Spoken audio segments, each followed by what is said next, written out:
So welcome again, everyone, to the Sutta study group. And we're going to look at Majjhima Nikaya number 13. So without any further ado, let's launch into the Sutta.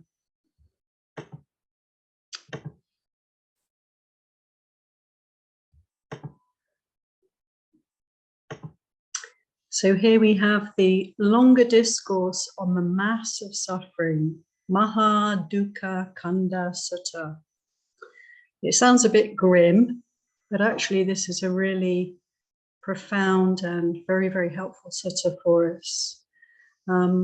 Considering that the theme for the Vassa for the community here at Dhammadharani and also at Aranya Bodhi Hermitage is that of ending the war, ending conflict. So we're exploring ways of practicing that lead to greater peace, greater harmony, to the end of strife. So this is a really very pertinent sutta for this theme. And like all the suttas, like all the teachings of the Buddha, you know, it's always applicable, always relevant, timeless Dharma. So let's begin.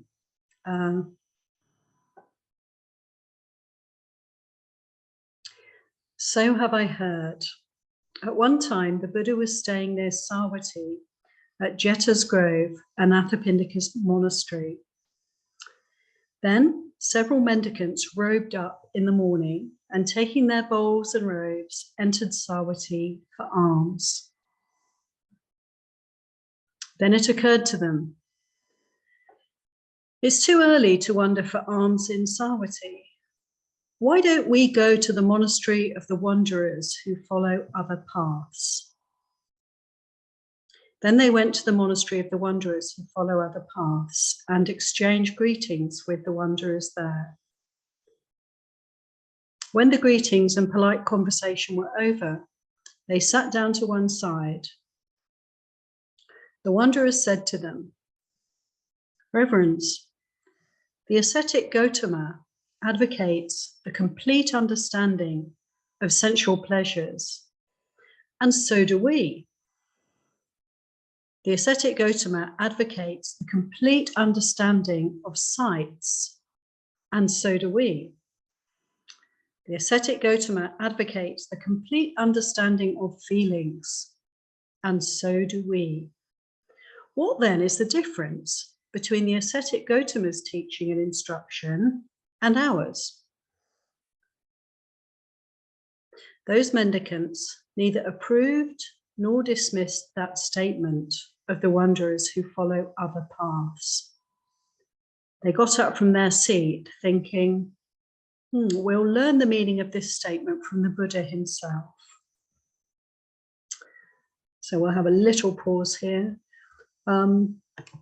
Yeah, it's a very, in a way, typical start to a sutta. In a way, it gives us a glimpse, doesn't it, into the life of the monks and nuns at the time of the Buddha. It's not so very different from today, particularly in the Theravadan tradition, where we follow very closely the original teachings of the Buddha. So the monks get up, do their various probably meditation practices, maybe some chores, put on their robes and go and get the alms food. And oftentimes they would go out on alms round, as we do today sometimes, and other times they would have a meal organized in someone's home or maybe even in the monastery. And on this occasion, the monks are setting off on an alms round. And as we often hear in the suttas, they have a little bit of extra time. So they go to visit some other spiritual practitioners. And as we know, at the time of the Buddha, there were many different schools of spiritual practices, many different traditions. There was a lot of spiritual practitioners who had renounced the world, not just in the Buddha's community of monks and nuns, but also in other communities. So a very rich kind of melting pot of spiritual exploration, discussion, debate. And on many occasions, we hear about people coming to debate with the Buddha, sometimes hoping to defeat the Buddha in debate.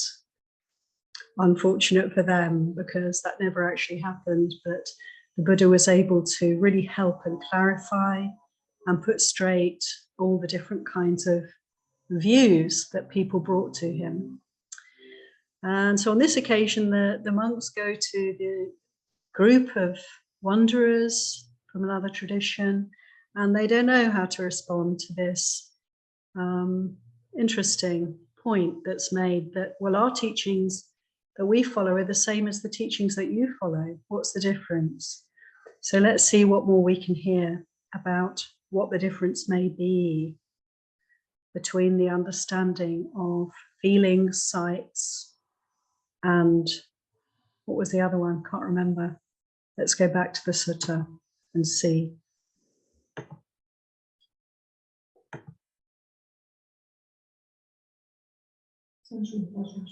Thank you, Aya. So the difference, what is the difference between their understanding of sensual pleasures, of sights and of feelings, and the understanding in the Buddha's teaching?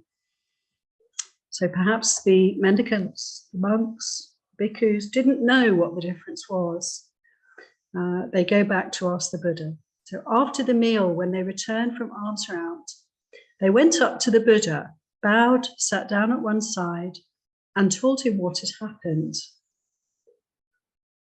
And there's a repetition you can see in the Pali here. They go through the whole thing, word by word, giving him a very precise recount of the conversation. And then, mendicants, the Buddha said, when wanderers who follow other paths say this, you should say to them, but, reverends, what is the gratification, the drawback, and the escape when it comes to sensual pleasures? What is the gratification, the drawback, and the escape when it comes to sights? What is the gratification, the drawback, and the escape when it comes to feelings? Questioned like this, the wanderers who follow other paths would be stumped, and in addition would get frustrated. Why is that? Because they're out of their element. I don't see anyone in this world with its gods, Maras and Brahmas, this population with its ascetics and Brahmins, its gods and humans, who could provide a satisfying answer to these questions, except for the realized one or his disciple, or someone who has heard it from them. So this is very interesting. This teaching of the Buddha, then, that he's brought in, the gratification, the danger, and the escape in relation to sense pleasures, in relation to sights, and in relation to feelings. Let's continue.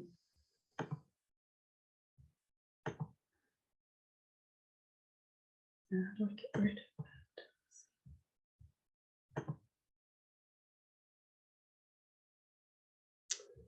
Okay. The Buddha goes on.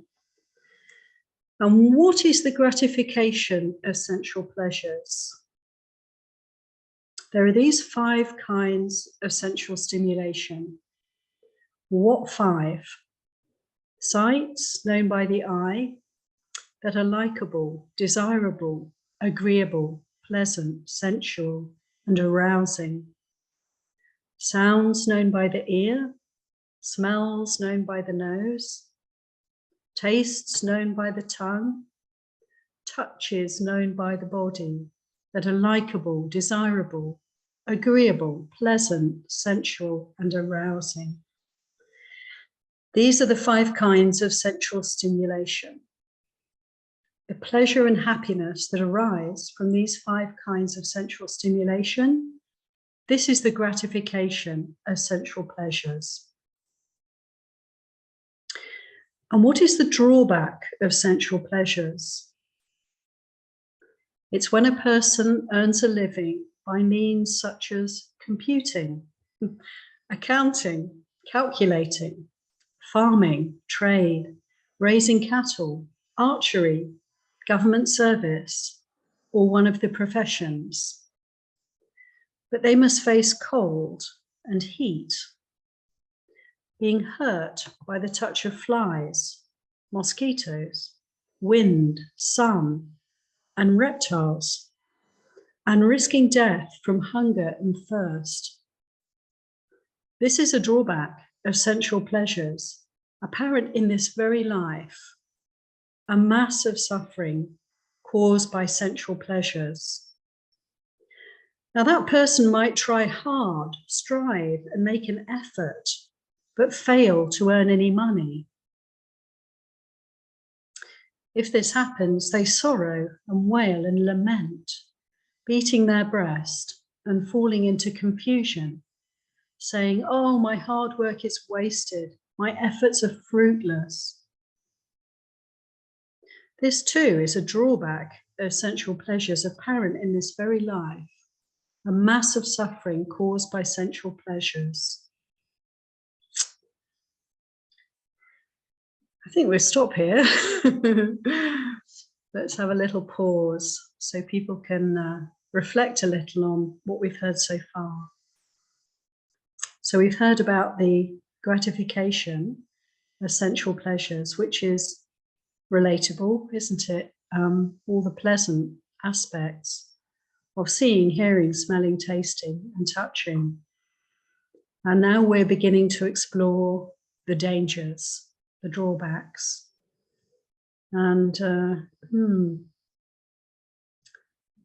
it's really, of course, a timeless Dharma. It's very relevant, isn't it, for us to hear about the obvious kind of unpleasant sensory experiences that we can have on a day-to-day basis, the wind, the mosquitoes, the sun, and so forth. And then also we're beginning to look at kind of broader range of suffering from, not being able to live comfortably due to poverty or due to limited circumstances. So I'll just pause here and see if anybody would like to come in with any comments, reflections, questions at this point.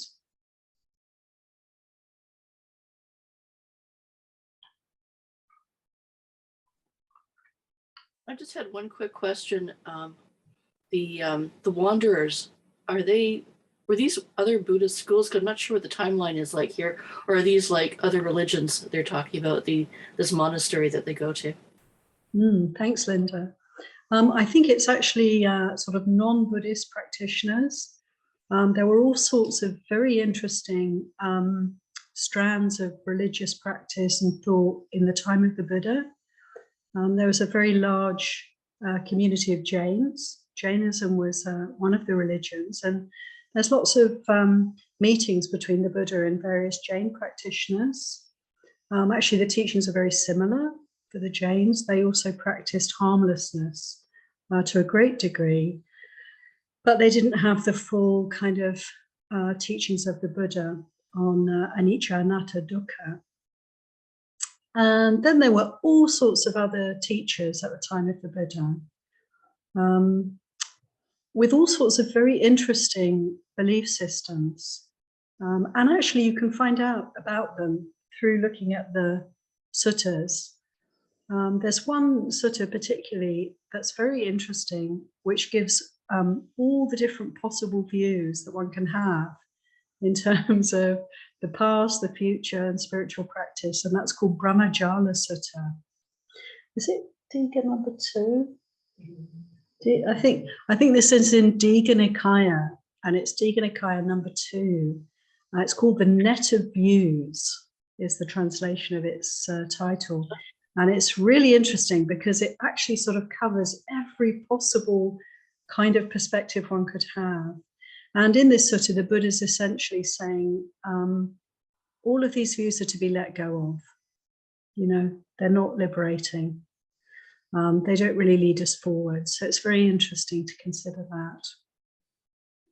I wasn't sure, like, sorry, I was just going to say, I wasn't sure, like, why the wanderers were so stymied by this, because they'd have their own belief system. It's about the five sense organs. They don't mention the mind as being the sixth one, but I'm just surprised that they don't have doctrine, or they don't have an idea. It seemed like they mentioned they would be frustrated and all this. I thought, well, but they must have their own doctrine on something that's that basic, that's basic to everyone. Our whether it's sensual desires, or it's the sense organs, or whatever you're talking. Everybody knows that we have that, and you think they'd have some kind of doctrine on that. So I'm surprised they were like confused or upset, or that they didn't really know how to talk about that. And it just seemed odd that they didn't know how to talk about that. Like they wouldn't have had an opinion on it or something. Yeah, it is interesting. It is interesting. And it may be, I almost get the sense that there may have been perhaps a little bit more conversation. And this is the gist of the conversation, but who knows? Also, oftentimes the disciples of the Buddha would kind of refrain from speaking too much, and would go back to the Buddha to kind of get the teaching from him.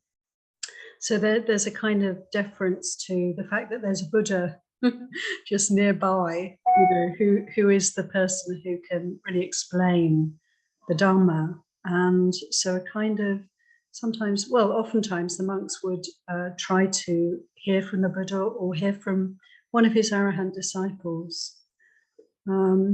It is curious.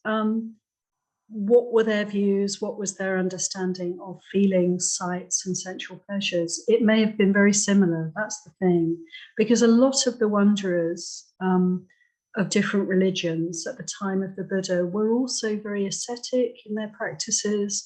They were also turning away from the sense world, not wanting to be duped by the pleasures, aware of the dangers, but to what degree? And with what depth of understanding, and with what goal in mind? I think here we might find that there would have been some differences. But yeah, it's interesting to consider. It's like getting half of the conversation. Yeah. Just the other quickly, I just wanted to mention too. They refer to the Buddha as an ascetic. And I thought, so this is before his enlightenment. He was teaching before his enlightenment, then. No, this is when he's referred to as the Buddha, it's always referring to after he became the Buddha. After he became, Buddha means awake, once he became enlightened. He was very ascetic for about 6 years before he became the Buddha. He was following. Yeah, he was following. He hasn't. I couldn't figure out, has he been enlightened yet or not? Because they're not calling him the Buddha. They're calling him. Well, they're using his Indian name, but it's like they're calling him an ascetic. And normally afterwards, when he's Shakyamuni, then it's like you don't call him an ascetic anymore. He has the other, since he's enlightened, he has the other name. Very good point. That's a very good observation, Linda, because it is interesting, because the disciples of the Buddha would refer to him in very respectful terms, the Blessed One, the Lord, and so forth. But these wanderers of other traditions didn't recognize the Buddha as, their teacher. So he was often referred to by others, as the recluse, the ascetic Gautama. And sometimes he was referred to in less respectful terms, the shaven-headed, bald-headed one. He wasn't always addressed respectfully by everybody. Okay. Yeah. That threw me, because I thought, is this before he was enlightened? Because and I'm sure he was teaching before that. So this is even prior to his enlightenment. But right, if they didn't recognize the fact that he'd been enlightened, then they would call him an ascetic. They'd call him something else. So, but it just threw me. That and the word computing. threw me. This is when I first saw the word computing, accounting, etc. I go, okay, these guys aren't sitting in front of computers, so it must be just calculating or thinking about things, because we use that word differently now, and back then it was something else. About the timeline of where everything was at the time and stuff. But I think that Bhante Sujata, who has done this excellent translation, he's making it kind of something that we can relate to, and so he put in computing there. Oh. We could They use didn't it have computers, so. obviously. Yeah, I know. Because that would be just as soon as that pings in your head, and I go, wait a minute, they didn't have computers back then. What's he talking about? But thank you for the answers. That's great. You're most welcome, Linda. Thank you so much for your comments. No problem. Anybody else like to come in at this point?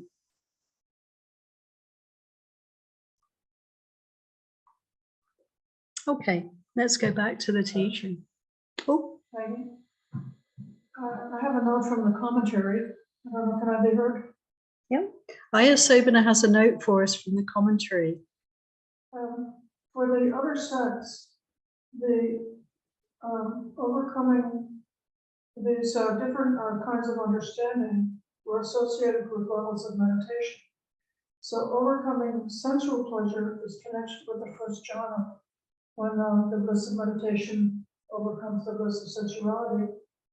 And then understanding forms on visible objects is getting to the immaterial level of meditation, where your connection with the material world goes out of the picture.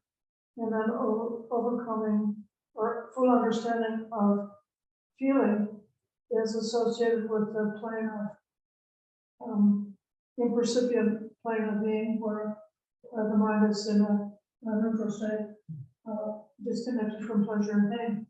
And so they have just associated understanding with, I could say, technical experiences within meditation, not within real life experiences. The Buddha is playing out with your worrying about, how you're going to lose your money or health.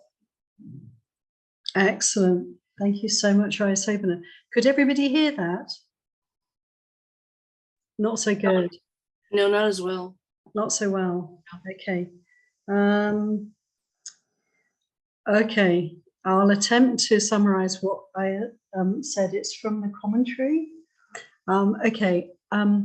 This is a good test of my understanding. So Aya Sobana was pointing out that the understanding of the wanderers in relation to sensual pleasures, in relation to sights, and in relation to feelings would have related to their meditation practice. So the idea in the commentary is that the sense pleasures they would have related to from the perspective of jhana practitioners. They would have been able to kind of, in a way, turn away from sense pleasures and understand sense pleasures through their meditation practice of letting go of the body. And sights, can you say that again, Aya Sobana, in relation to sights? The sight in Pali is rupa, or form, so a visible form or a material form. So if you could meditate up to the immaterial level, then you've transcended, or as they thought, understood material form. Okay, so Aya Sobana says in the commentary in relation to sights, the wanderers may have had a meditation practice where they had experienced higher jhana, where the sense realm was no longer kind of enticing them. They were no longer identifying with that. So again, a very developed practice of turning away from sights. And in relation to feelings, it's also the higher jhana. Again, the higher states of meditation, the higher stages of focused, concentrated, one-pointed mindfulness, they would have, again, in relation to feelings, they would be very detached from feelings. They would have seen beyond them. And so in this way, they would have had a lot in common with the disciples of the Buddha.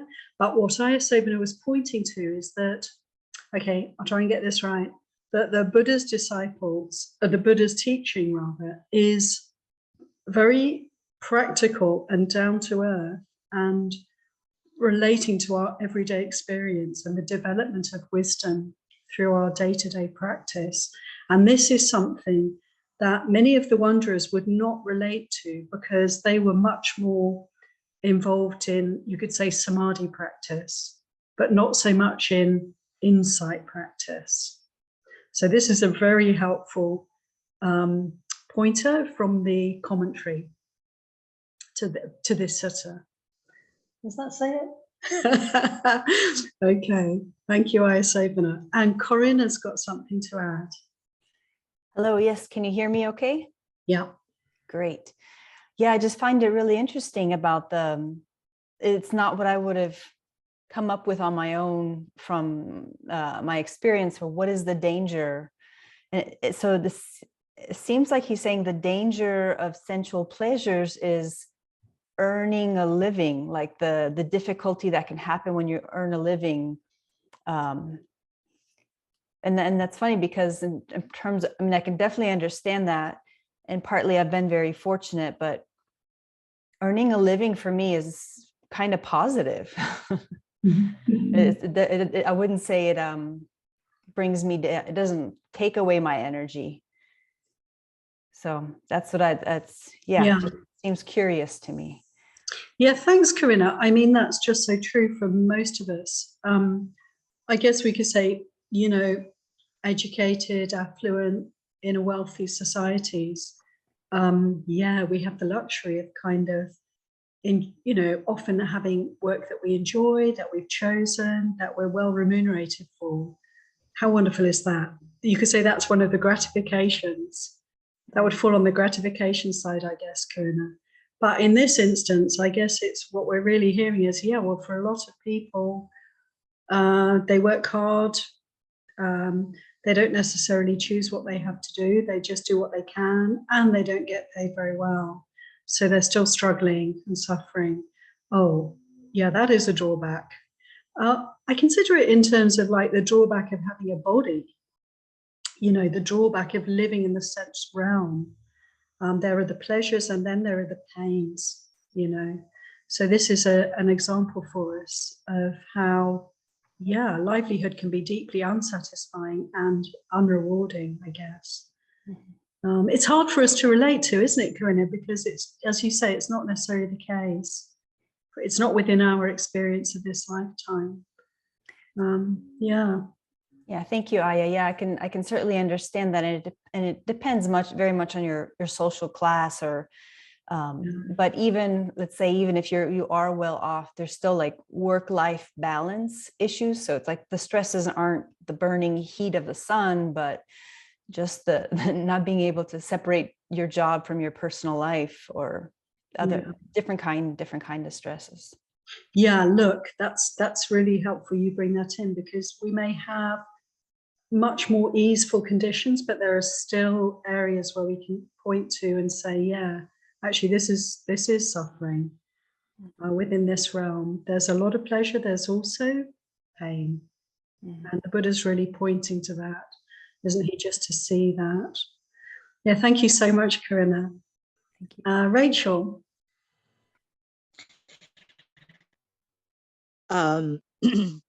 Growing up in poverty and starting to work at the age of 10, I do understand this very well.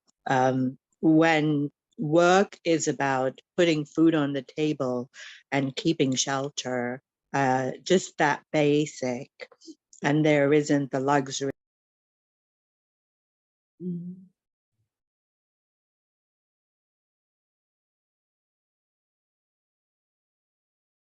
Thank you, Rachel. We've either just lost you there, or that was Hello? what you wanted to share. Yeah, is that? Yeah.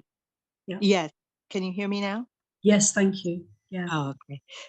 I guess indicative of the times of the majority of people in the era of the Buddha, today those circumstances still exist for, like you were saying, very many people. So when you're focusing on just staying alive and keeping your family alive and fed, there's usually not very much time for practice and study and all the other things, because you're usually working 2-3 jobs to piece it all together.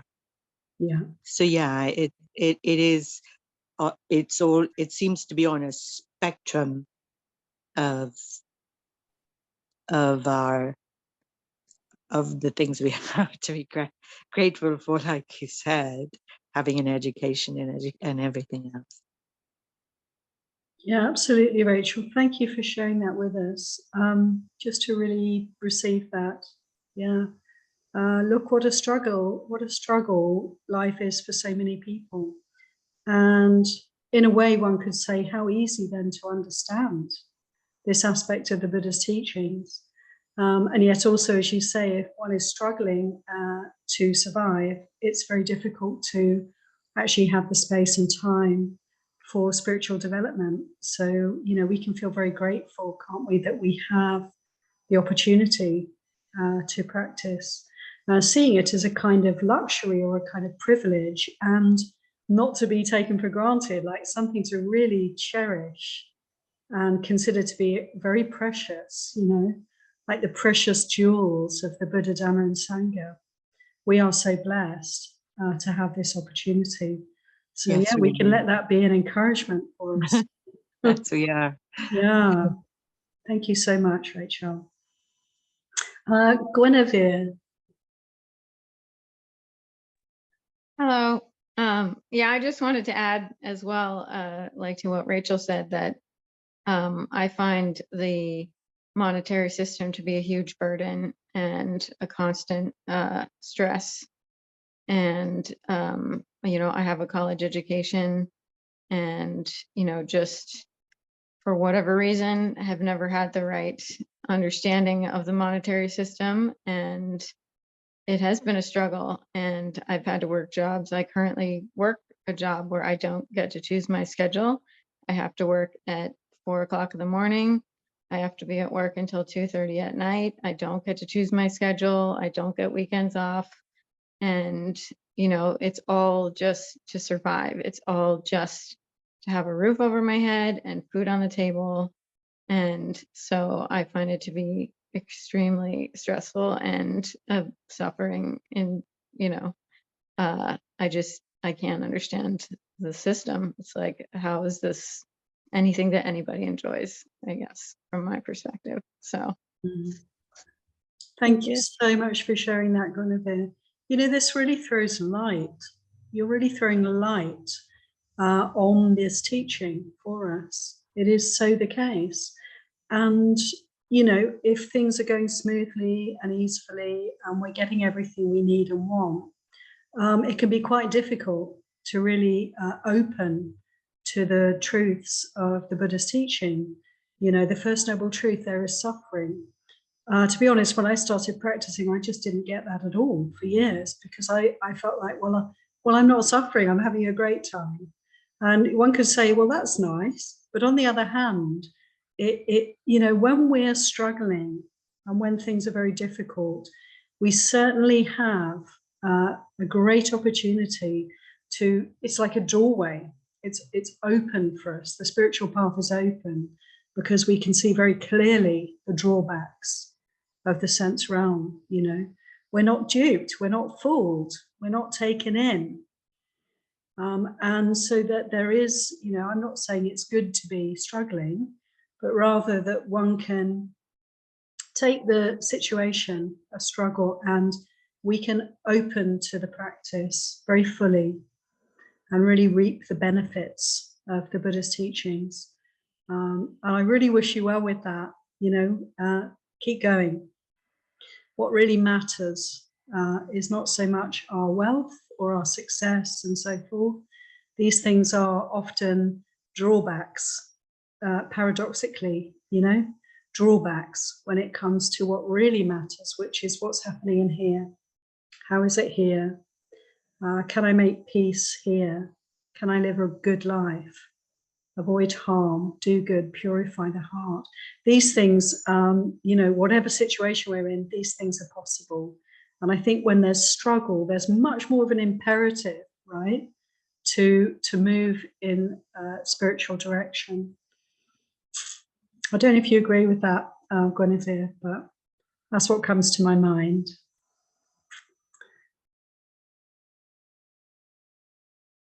Okay. Anyone else like to come in at the moment?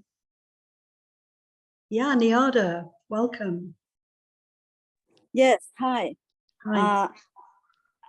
I'm sorry, I kind of late, but I pick it up what you've been conversation. It seemed like when you're busy to be survived, you will lose your power of believing. But if you think of this, if you believe in the system of, you know, you when you're gone and you come back, you're gone and you come back, all over and over and over. And how many opportunity that you're gonna become a human. It's not many chance of you become a human. And when you become a human, the grateful of become a human, you have a tool to help yourself, pull yourself out of the samsara as a human, because the animal cannot do this. I mean, you have to have a strong belief. Don't lose the power of your belief. Okay, you have to be survived, do it, but you have another hand, you have to force yourself to find a way to get on practice. Maybe once a day is better than nothing. Because I used to work and then I kind of like start a little bit and then I start to add up whatever I can do to add up. And if I have a day off, I do more, you know. So that's kind of like help me kind of like still stick with it. And really, you have to have a belief that you can do it. And this is called pala, you know, you have to have a strong belief that you be a human. It's kind of like golden opportunity, because you don't know if you die this life of human, you maybe become animal, and then you have to wait for so long to step up to be a human again, to be smart and have enough tool to help yourself pull yourself out of samsara.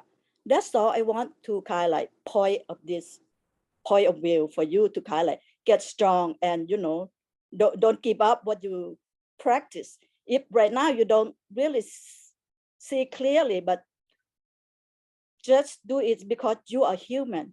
You have better equipment than animal. Sadhu. That's all I want to say. Thank you so much. Sadhu, Niada, beautifully said. Those are great words of encouragement, I think, for all of us to take heart. Yeah, let's make the most of this human life. Sadhu. Thank you so much, everybody, for these wonderful comments and sharings. Let's go back to the sutta and see what comes next. Okay. I actually want to read again, you know, this last little bit. Having had this conversation, let's just have a look. A person might try hard, strive, and make an effort, but fail to earn any money. If this happens, they sorrow and wail and lament, beating their breast and falling into confusion, saying, "Oh, my hard work is wasted. My efforts are fruitless." This too is a drawback of sensual pleasures apparent in this very life, a mass of suffering caused by sensual pleasures. And so let's continue. That person might try hard, strive, and make an effort and succeed in earning money, but they experience pain and sadness when they try to protect it, thinking, how can I prevent my wealth from being taken by rulers or bandits, consumed by fire, swept away by flood, or taken by unloved heirs? And even though they protect it and ward it, rulers or bandits do take it, or fire consumes it, or flood sweeps it away, or unloved heirs take it. They sorrow and wail and lament, beating their breast and falling into confusion. What used to be mine is gone. This too is a drawback of sensual pleasures, apparent in this very life, a mass of suffering caused by sensual pleasures. So I find this quite powerful for us in this time of climate emergency with fires and floods.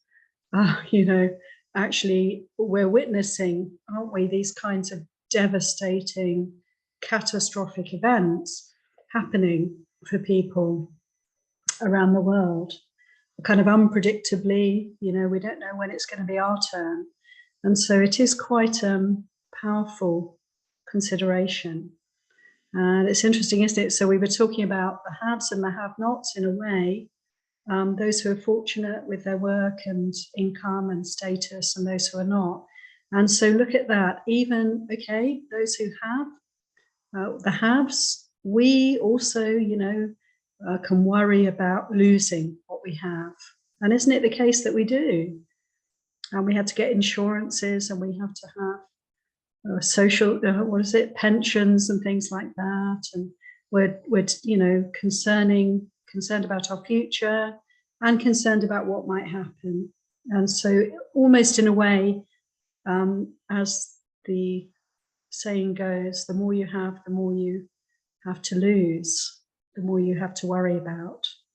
So in this scenario, there's no winners in this way of looking at reality. So this is helpful, isn't it? This is sobering.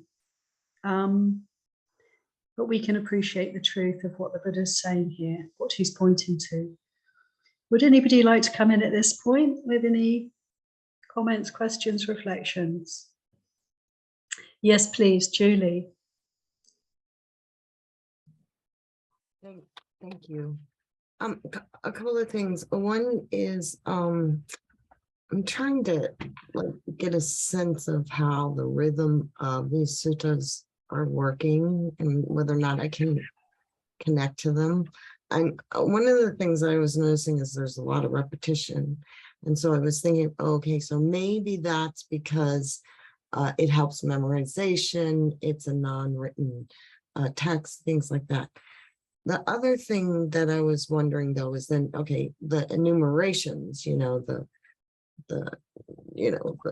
like when it says, this person and then this person, like the laborer, the computer, this person, that person.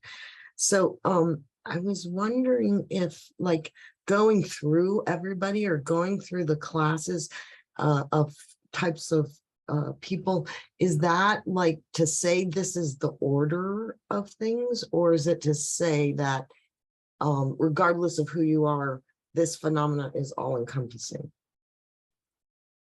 Like, what's that repeating stuff in the, Yeah, going through everybody? Thank you very much, Julie. Yeah, it's a really good observation. First of all, to talk about the repeating. How true, yes. It's an oral tradition. So originally the suttas were transmitted by, memorization. And we do have a lot of repetition. And it's quite interesting, when we start looking at the teachings, there's a kind of style. And, it can take a little bit of getting used to. But it's definitely worth persevering, because if we read, a lot of suttas, it becomes very fascinating actually to compare suttas and to tease out, what's the really significant teaching here. And this becomes more and more easeful as we study the suttas and, just keep taking them in, not to be put off by the style. Actually consider also that this is a very ancient teaching that goes back nearly 2,600 years. How awesome is that it's still something we can relate to and have conversations about today and learn from and take direction on the path from. It's really quite remarkable. So please don't be put off. Keep coming back for more. And yeah, I do agree with you that actually I think that the Buddha here is pointing to the fact that whether you're considered a fortunate person in worldly terms or an unfortunate person, this truth, this reality of the gratification that's possible with sense desires, and then the drawback of sense pleasures, this applies to one and all. This is a universal teaching. And the beauty of a lot of the teachings of the Buddha is that they apply to one and all. They are universal teachings.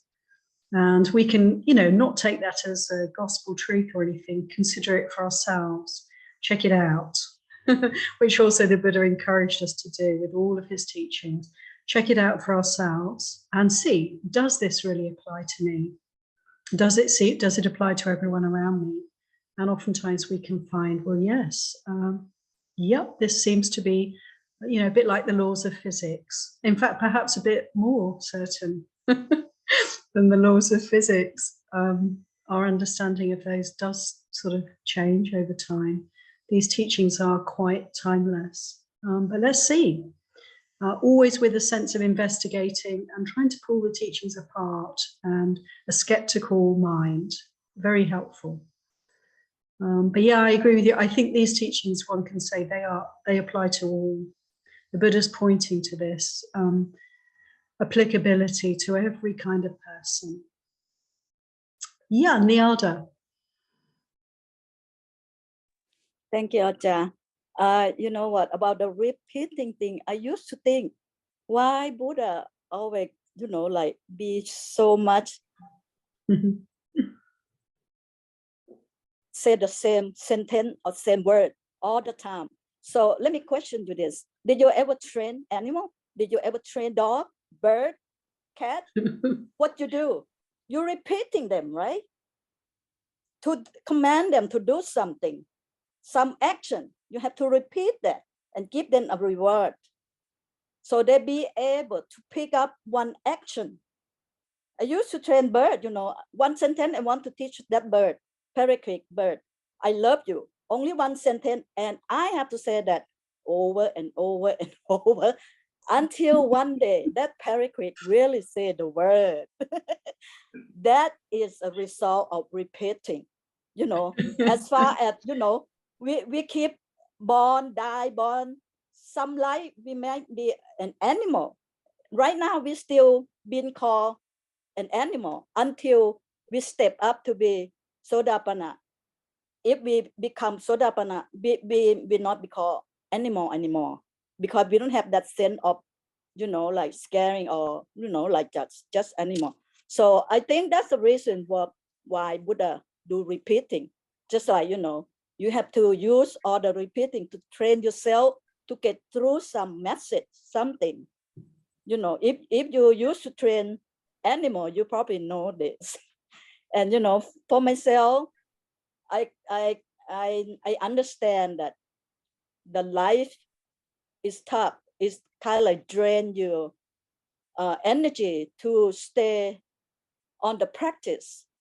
But if you think about it's only chance or golden chance, if you use that thinking, keep you and force you to stay in practice, that would be helpful, because, if you pass away from this life of be human and you don't know what's next life you will be, and then you're gonna be delayed for so long. That's what only thing that I worry, that I want to encourage everybody just kind of like stay put. That's all. Thank you so much. Sorry, thank you, Niada. Beautiful encouragement again. Excellent. And I love what you say about the repetition. Well, yes, there is that too, isn't there? That the Buddha actually, the Buddha famously, picking up the handful of leaves and saying, this much I'm going to speak about, suffering and the way out of suffering. He basically was just again and again speaking in these ways and finding, I think, different ways of emphasizing various points, but essentially the same teaching in so many beautiful suttas. That's again a good reason to read lots of suttas, to see how the teachings kind of intertwine, overlap, mirror and enhance one another in the different teachings. Lots of repetition, wonderful. Okay, let's go back to the sutta and see what comes next. Furthermore, for the sake of sensual pleasures, kings fight with kings, aristocrats fight with aristocrats, Brahmins fight with Brahmins, and householders fight with householders. A mother fights with her child, child with mother, father with child, and child with father. Brother fights with brother, brother with sister, sister with brother, and friend fights with friend. Once they've started quarreling, arguing, and disputing, they attack each other with fists, stones, rods, and swords, resulting in death and deadly pain. This too is a drawback of sensual pleasures, apparent in this very life, a mass of suffering caused by sensual pleasures. Furthermore, for the sake of sensual pleasures, they don their sword and shield, fasten their bow and arrows, and plunge into a battle massed on both sides, with arrows and spears flying and swords flashing. There they're struck with arrows and spears, and their heads are chopped off, resulting in death and deadly pain. This too is a drawback of sensual pleasures, apparent in this very life, a mass of suffering caused by sensual pleasures. Furthermore, for the sake of sensual pleasures, they don their sword and shield, fasten their bows and arrows, and charge wetly plastered bastions with arrows and spears flying and swords flashing. There they are struck with arrows and spears, splashed with dung, crushed with spiked blocks, and their heads are chopped off, resulting in death and deadly pain. This too is a drawback of sensual pleasures, apparent in this very life, a mass of suffering caused by sensual pleasures. Furthermore, for the sake of sensual pleasures, they break into houses, plunder wealth, steal from isolated buildings, commit highway robbery, and commit adultery. The rulers would arrest them and subject them to various punishments, whipping, caning, and clubbing, cutting off hands or feet, or both, cutting off ears or nose, or both, the porridge pot, the shell shave, the demon's mouth, the garland of fire, the burning hand, the grass blades, the bark dress, the antelope, the meat hook, the coins, the caustic pickle, the twisting bar, the straw mat, being splashed with hot oil, being fed to the dogs, being impaled alive, and being beheaded. These result in death and deadly pain. This too is a drawback of sensual pleasures, apparent in this very life, a mass of suffering caused by sensual pleasures.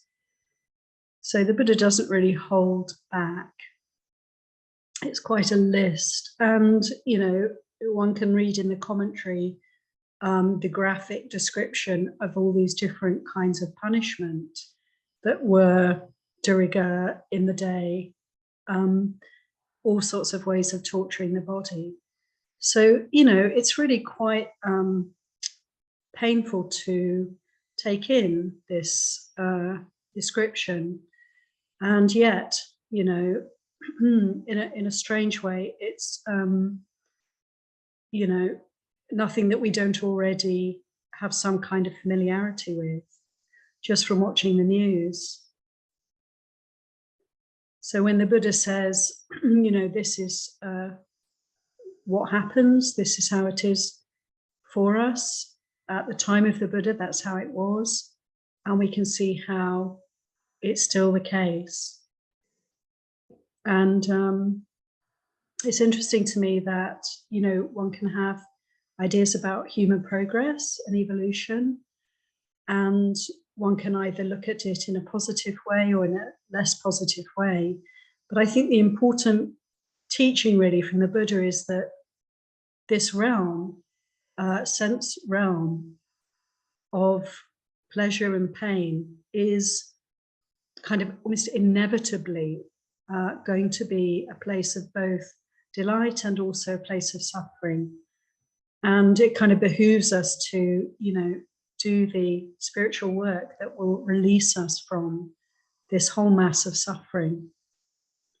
And it's not to say that there's no such thing as progress, but it's just that we do get the sense, I think, reading this sutta, that there's more of a sense of a circular, isn't there, or like a spiral of development, certainly not a straight line. And still today, the same kinds of terrible suffering are happening all around us.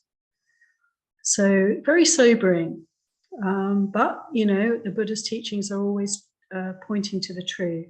And for this, there's a, you know, there's a sense of, yeah, can't dispute that. Anybody like to come in with any comments, questions, reflections?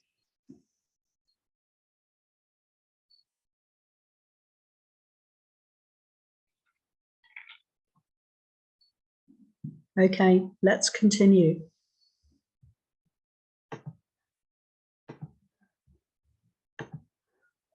Furthermore, for the sake of sensual pleasures, they conduct themselves badly by way of body, speech, and mind. When their body breaks up after death, they're reborn in a place of loss, a bad place, the underworld, hell. This is a drawback of sensual pleasures, to do with lives to come, a mass of suffering caused by sensual pleasures. So there, just to pause for a moment, that is the full kind of spectrum on the drawbacks of sensual pleasures. So if we get caught up in sensual pleasures, I mean, what the Buddha is really pointing to is that what is pleasant for us can be a cause of tremendous, how to say, attachment.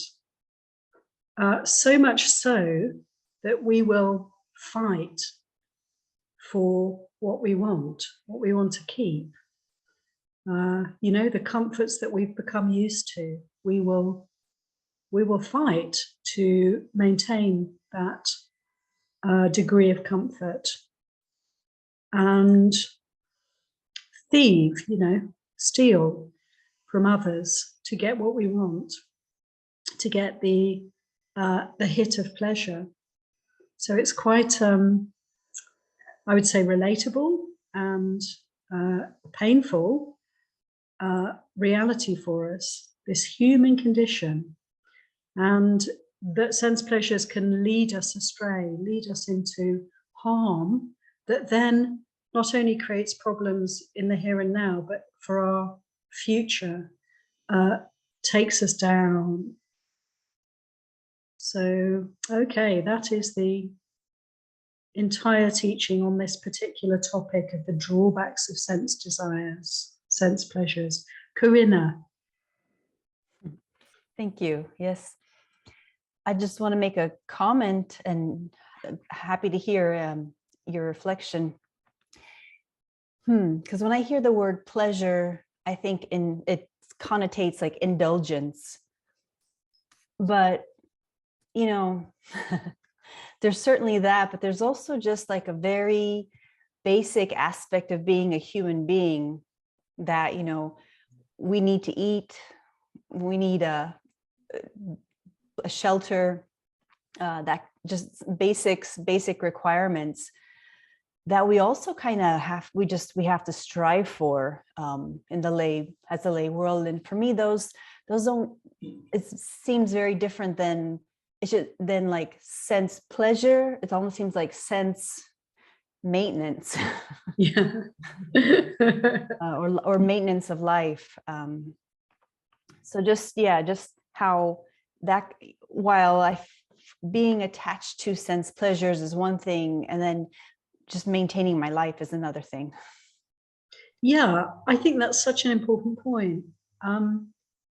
Yeah, it's not necessarily that we're greedy, right? Or that I actually said we're seeking comfort. Well, it's often more like seeking to survive is really what you're pointing to, isn't it? And yeah, people nowadays perhaps fighting over simple things like water, essentials, food, somewhere to live.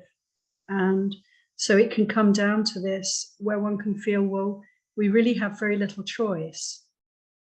One can either, lie down and die or struggle. And how difficult when there's a limit of resources and one has to struggle with other beings in order to get what one needs. And we can just, consider that. It's not like, in a way, there would be perhaps less of a sense of harming or hurting others intentionally, more like just trying to survive. But we can see again, this is a real drawback of the sense realm for us, that we have hunger, we have thirst, we have all these needs, don't we? The body requires so much to maintain itself, and we have to seek those things. Yeah, it's really poignant. Thank you for that, Corinna. Yeah, just how inherent they are. Yeah, absolutely. Thank you. Absolutely. Yeah. And how difficult sometimes the ideal would be, to share what we have and live in harmony. And what do you do when there's not enough to go around? Yeah. Rachel. It seems to me that this sutta focuses so much on the physical form. And once we have a physical form, certain things, like Corinna said, is needed to maintain it. But what's also coming up for me is there's a physical form and there's the attachment to the concept of self. And I think I see those as two different things, because I see, there's a saying that goes, pain is mandatory, but suffering is optional. And so with the physical form, there will be pain, there will be all of the things that are needed to survive in this physical form. But then there's the attachment to the concept of self, where we cling to our desires. And I see that happening in myself. It's like, I'm looking at something, it's on sale, it's a really good buy. So why not get two instead of one? And that is the desire and attachment right there. Mm-hmm. You just need one. Why would you buy two? But that desire it has been developed since the beginning of humanity. And so it's such a strong draw for us that we have difficulty differentiating between having just what we need and then adding because of desire. And that's what I'm observing in my practice at this point. Thank you, Rachel. That's really brilliant. Yes, for us to be able to see where we can, in a way where there's letting go to be done, to see where there is grasping, where there is any kind of desire in the mind. And like what we were talking about just before with Corinna, when circumstances are extremely difficult, you know, it's like, that is unfortunate, and we can still do our very best to practice harmlessness, make that a priority, but the subtlety can be lost. But in our day-to-day life, we can actually see where there's liking and disliking, and we can, you know, work with that tendency to grasp, to make things mine, to seek more of that which I love, that which I like. It's so true. And I think you're pointing to what's actually really significant for us in our practice, is to notice when any kind of desire arises in the mind, or any kind of aversion, and to kind of be ready to really wake up to that, and to look at that, to feel, how is that? To experience, to notice the suffering of that, and thereby to be able to let go of the push and pull, you know. So thank you for that, for kind of highlighting this is a very important aspect of our practice, isn't it? I think here the Buddha is giving us a very full picture of all the suffering that's inherent in this realm, and just for us to contemplate, just to consider that however wonderful our situation may be, however wonderful the human rebirth is, as Niyada tells us, and it's so true, this is such a precious opportunity for practice. Even so, this realm is also a realm of great potential for suffering. If we're not suffering now, there's a chance suffering it's kind of lurking around every corner. You know, we just don't know what's coming next. And just this much, let us consider this, and let it be not a source of despair or, you know, turning away from life, not at all, more like a source of encouragement and a sense of, to bring up a sense of urgency. Life is short. We don't know how long we've got. We don't know what might happen. Let's make the most of the opportunity we have right now to develop on the path, to practice mindfulness, you know, to live a virtuous life, and to cultivate the Eightfold Path. I think this is really, for me, what this teaching is pointing to. But let's continue. We're going to learn now about the third aspect of this teaching. So we've had the gratification of sense desire. Yes, there's a lot of pleasure to be had through seeing, hearing, smelling, tasting, and touching. And yes, there are drawbacks. There's all kinds of suffering, which we've just heard about from the Buddha, that are also part of the picture, that are to be considered. And now let's hear about the escape in terms of sense desires. Okay, and what is the escape from sensual pleasures? Removing and giving up desire and greed for sensual pleasures. This is the escape from sensual pleasures.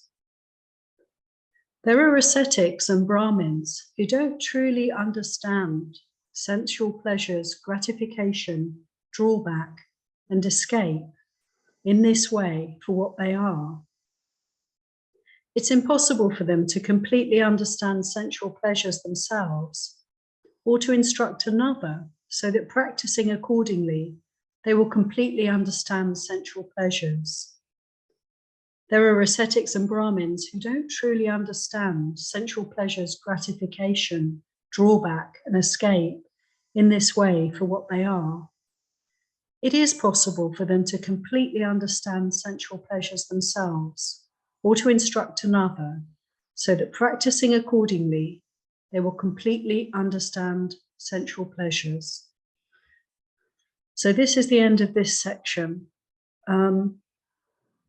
So basically, there's small passage about the escape from sensual pleasures. It's very pithy, very brief.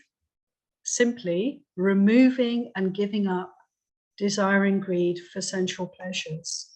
So, you know, the Buddha's not actually going into how we're able to do this in this particular sutta. But I think we were even sort of touching on that just before we read this short passage.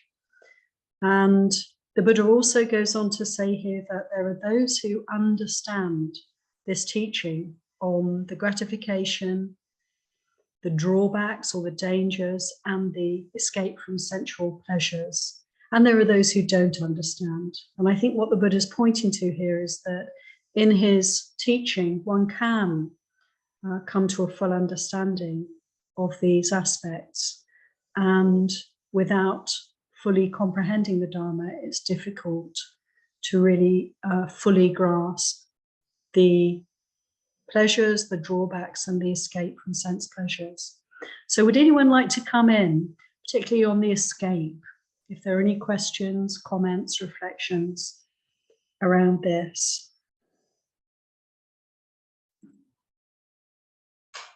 Yeah, Corinna, far away. Okay, Corinna first, and then Guinevere.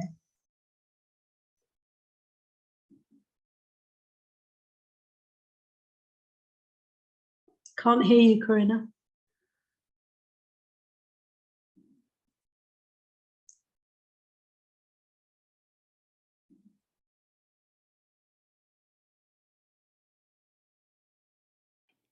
Can you hear me now? Yes, Yeah, the battery died. you're a little bit quiet. Yeah, I was using this microphone thing, but the battery died. So is that okay? Yeah. I was just gonna say there's this trick I do sometimes to help me remember this danger part, or I'm sorry, the danger escape, which I just imagine no matter how good something looks, I just imagine it decaying, and I imagine what it would look like. I just like, what would it look like in 100 years? And so like anytime I like slightly bump something or a little scratch or something, I just like multiply that. And so just that teaching from Ajahn Chah, everything's already broken. So I apply that.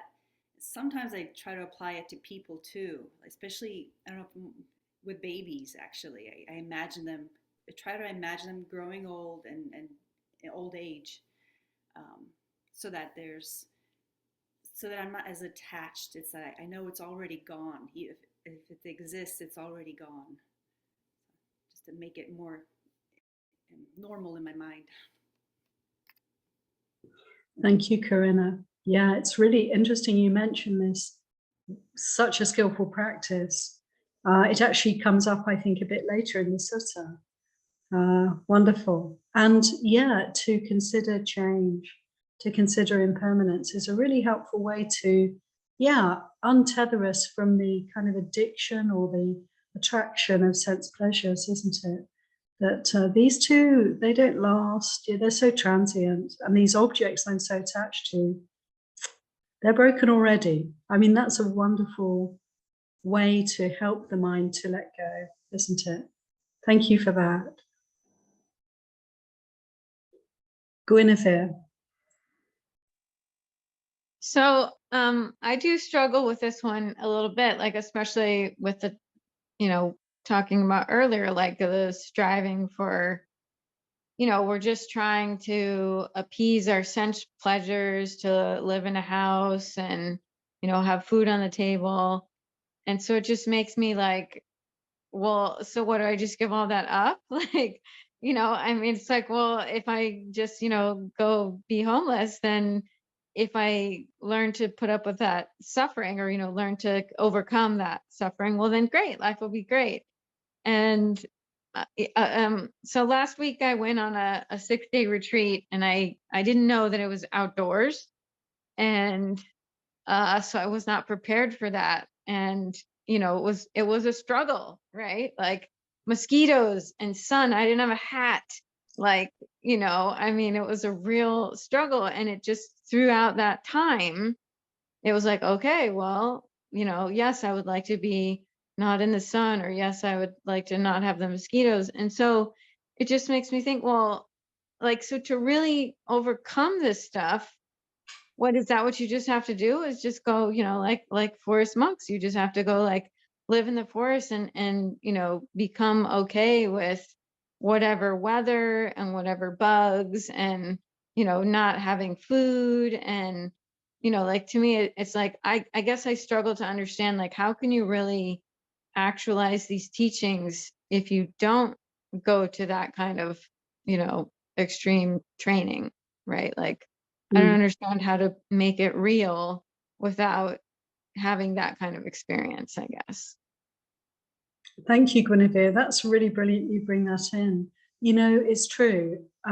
It's helpful to have some challenges.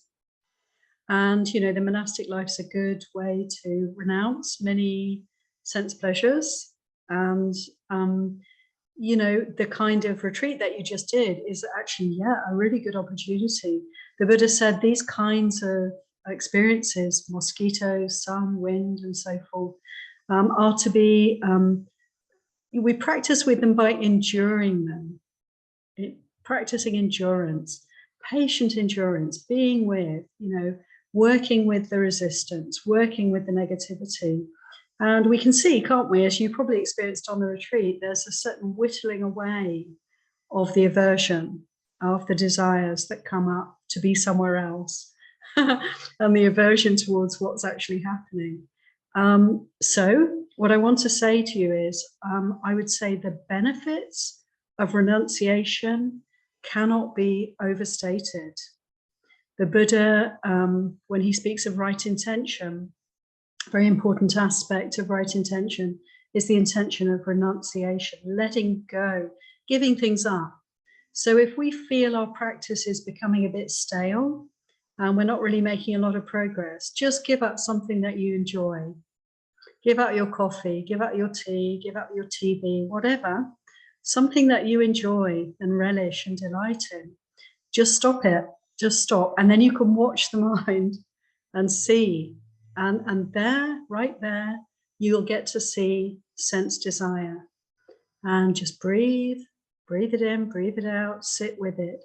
And this is a great way to encourage our practice, just to give things up and to allow ourselves to let go, die before you die, give it up before you lose it.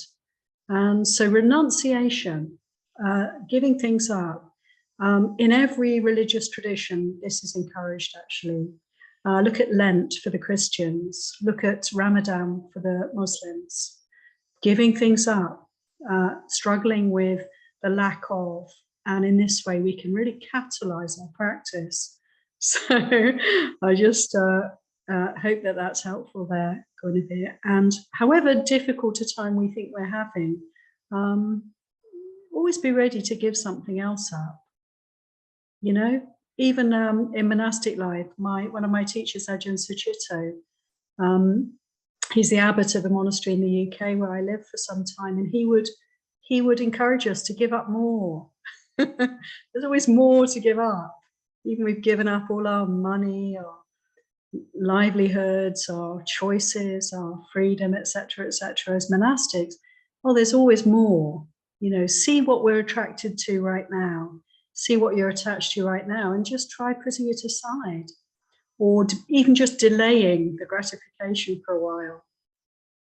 And then we can really sharpen up our practice. This is really worth doing. Again, as I, if I can just say, as I was saying, it's like if we, I've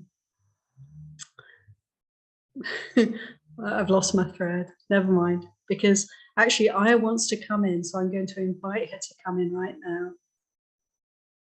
Can you speak really loudly? Could you mute yourself at all? Yeah. Okay. I wanted to come back to the very beginning of this section where it's referring to the 5 strands of the kama guna, the 5 strands of sensuality. Those would be the 5 physical senses. And why are they called a strand or a tie or a bond?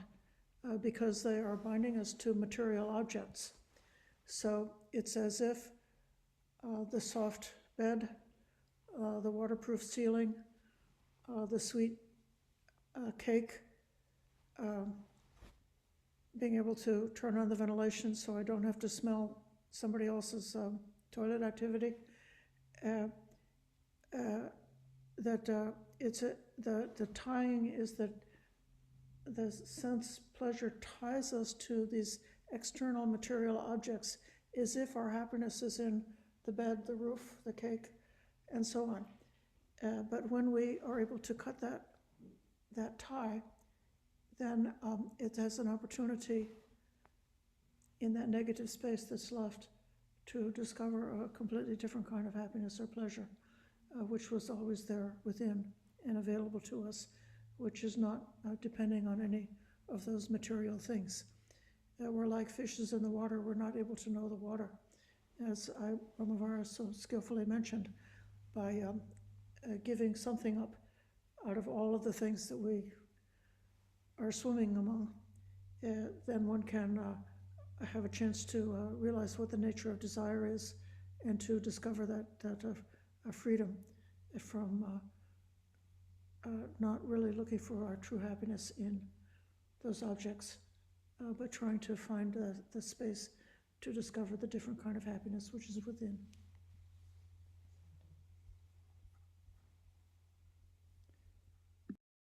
Sadhu, Vayasovna. That's exactly what I wanted to say, and you said it so much better than I could say it. Thank you so much. Rachel.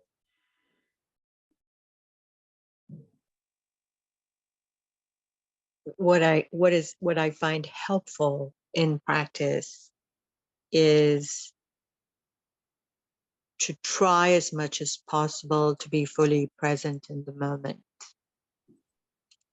because there is so much happening in the moment, and I habitually pay attention, I've realized, to less than 1 or 2% of what's happening around me.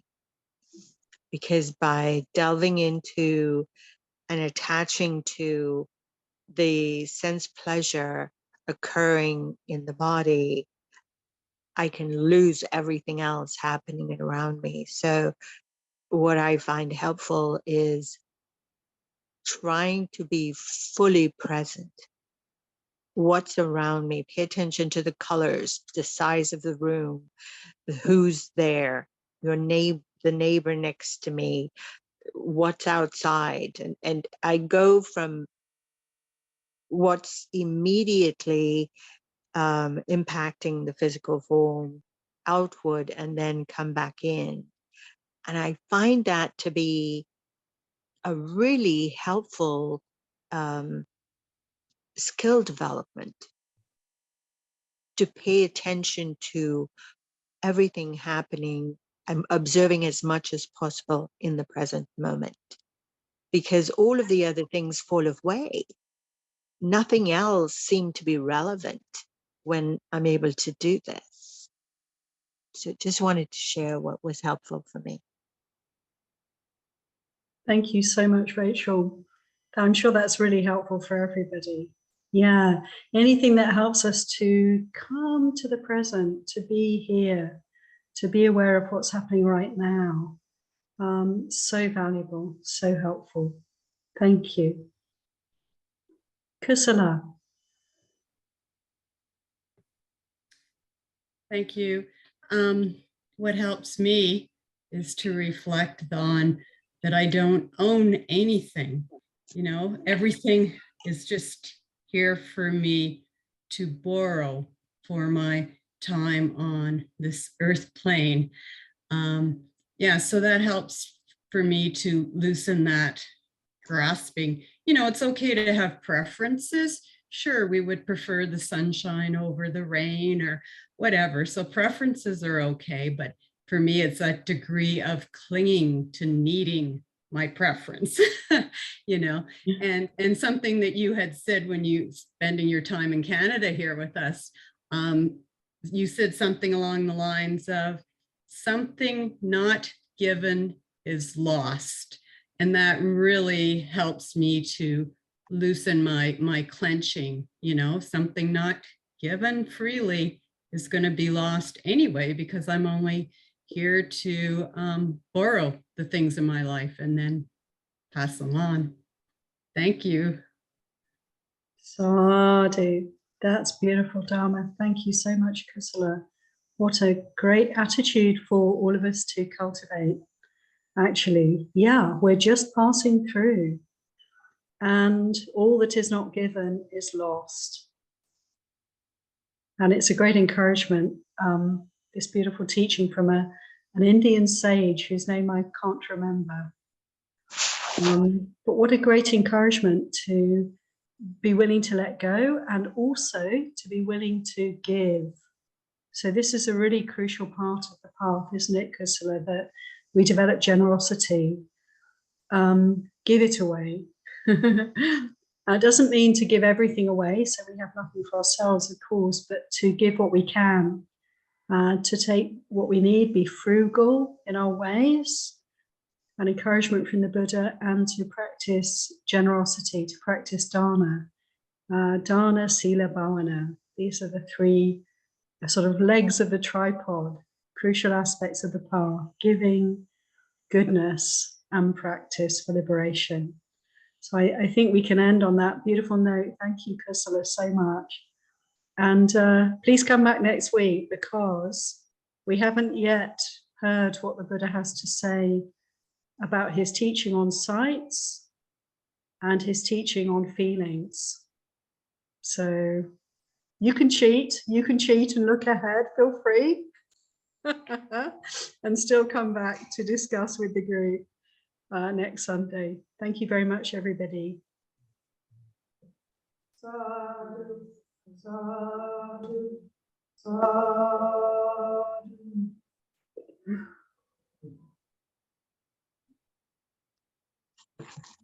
Thank you, Ajahn. Thank you. Bye-bye.